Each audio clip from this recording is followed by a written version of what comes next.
Tonight, a community is mourning the suicide of a 13-year-old who took his life at school. The suicide of a teenage girl in British Columbia is drawing attention tonight to the issue of bullying. Well, she jumped in front of a train because she was bullied. A tragic story, a teenage girl who took her own life last year after she became the victim of an online hoax by people who should have known much better. I'm Milan, a sophomore, and I go to Walnut Hills High School. I'm Lindsay, and I'm a sophomore at Milford High School. I'm Catherine, and I'm a senior. I'm Emily, and I'm a senior. And we go to Mount Notre Dame High School. I'm Steven, and I'm a senior at Roger Bacon High School. I'm Hannah. I'm also a senior at Roger Bacon. And together we are Cincinnati Children's Youth Suicide Prevention Council. We formed the council to raise awareness by getting the public to realize that people die by suicide but can also persevere through suicide. I'm a soccer player, a volleyball player, a volunteer. I'm the student body co-president. I hang out with friends on the weekends. I do well in school and consider myself to be a leader. And I struggle with depression. Depression doesn't come with a face or a stereotype.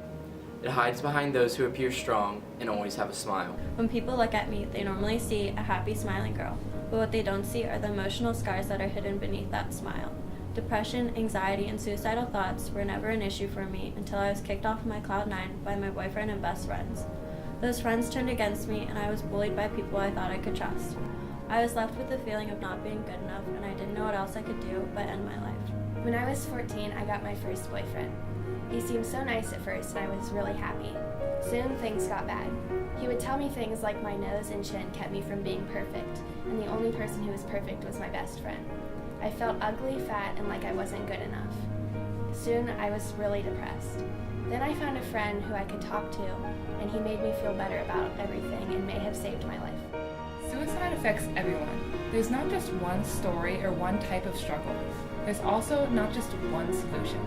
Sometimes it's asking your friend if they're depressed and seriously talking to them in person.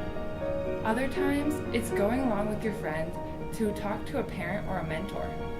Sometimes it's calling the suicide prevention hotline. I used to say I'd rather be in a coffin because I was the messed up child. Suicide was something I didn't consider until my sophomore year between my eating disorder and being bullied.